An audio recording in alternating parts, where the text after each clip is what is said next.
G'day and welcome to Aussievision. We're here today to talk about the big news we got this morning, which is three artists announced for Eurovision Australia Decides.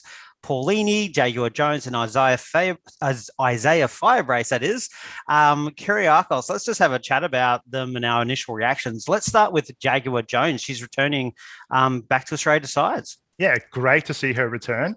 She did have a huge hype after Rabbit Hole in 2020.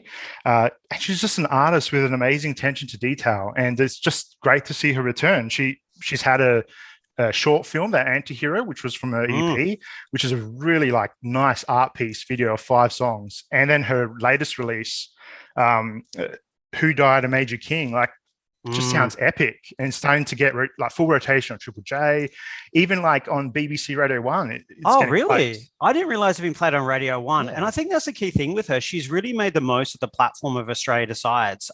She's been really vocal in her advocacy around what she spoke about in that song. So go and have a look it up here. We probably don't have time to go into it, but it's amazing. Also, she's been in the news. I mean, she got COVID last year. Yes. She's been speaking up for music artists, and she's an exciting artist. She's very visual. She has that rock element, but it's her own. And she was doing it before Måneskin came along on the Eurovision sphere. So I'm excited. And hey, the fans seem to be just going off about her coming back. Yeah, Twitter's going crazy, loving her return, and she's also replying to everyone that she can as well. So it's really great to see that energy and engagement from an artist. She's always embraced the Eurovision family, and we love that. And she braces the fans, and she's already doing it now.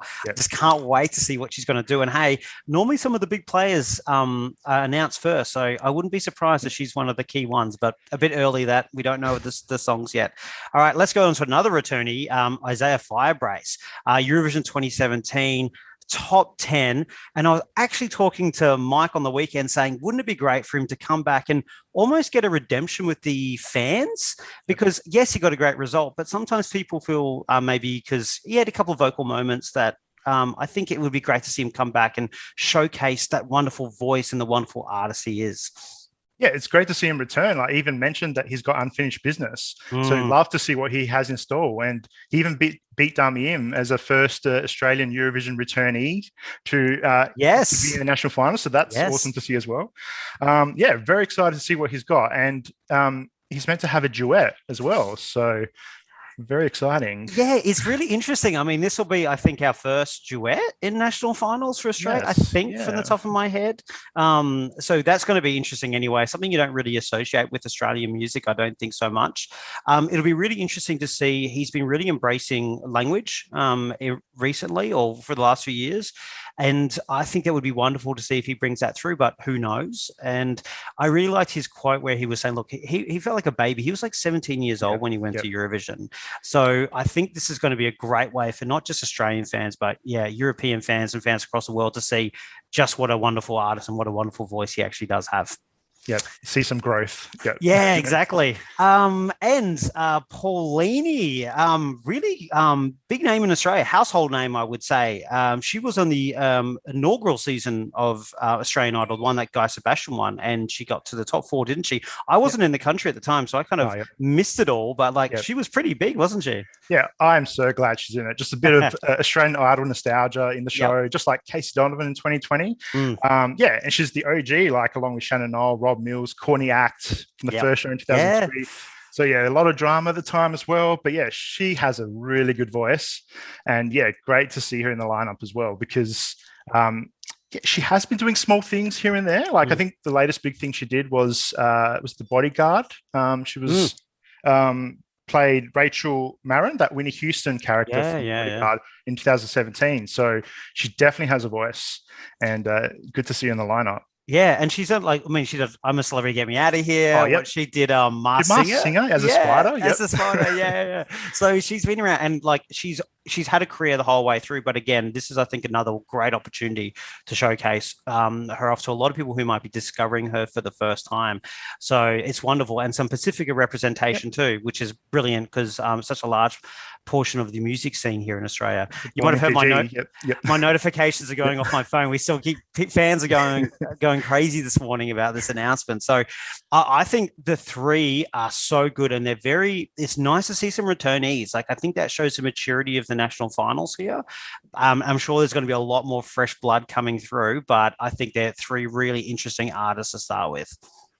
And talking about fresh blood, we have announcement about the one of the songwriters as part of one of the 10 songs. So there's a Jude York from Toowoomba, Queensland, so not too far away from us. And so yeah, we're getting some queer artist representation from regional Queensland. Yeah, and yeah, he's written a song with Billy Stone Cipher from Atlanta, Georgia, and the song's meant to be about staying hopeful that dreams can come true. And yeah, just great to hear like a fresh sound, because I did have a look at his Instagram, and the sound just sounds like, I don't know, synth pop. It reminds you of Cut and Copy from 2008. Yeah, really cool. So. That's good. I'm so pleased that, number one, they're showcasing one of the songwriters. It's probably the news that's going to be a little bit lost because you've got 3 artists coming out, but it's always about showcasing new young talent coming through and some great songwriting talent. And look, there were over 700 songs put in for Australia side, so to get chosen, amazing. Hasn't been matched up with an artist yet, which is great. Sounds like it's from the description, it's going to be a ballady type song. So cool. Let's see who can do it. So great to see. And again, queer representation from Toowoomba of all places. Wonderful to see. So exciting news. It's all been quite a buzz this morning. I feel like I'm going to have a crash during my work day now, but yeah, great start to the Australia side season. Fantastic lineup so far. So. All right, looking forward to seeing the rest of the artists come through, the songs coming through, of course, and tickets are on sale now. Buy them, come out to the Gold Coast. It's going to be a great weekend. So thanks very much for joining us, and we'll speak soon.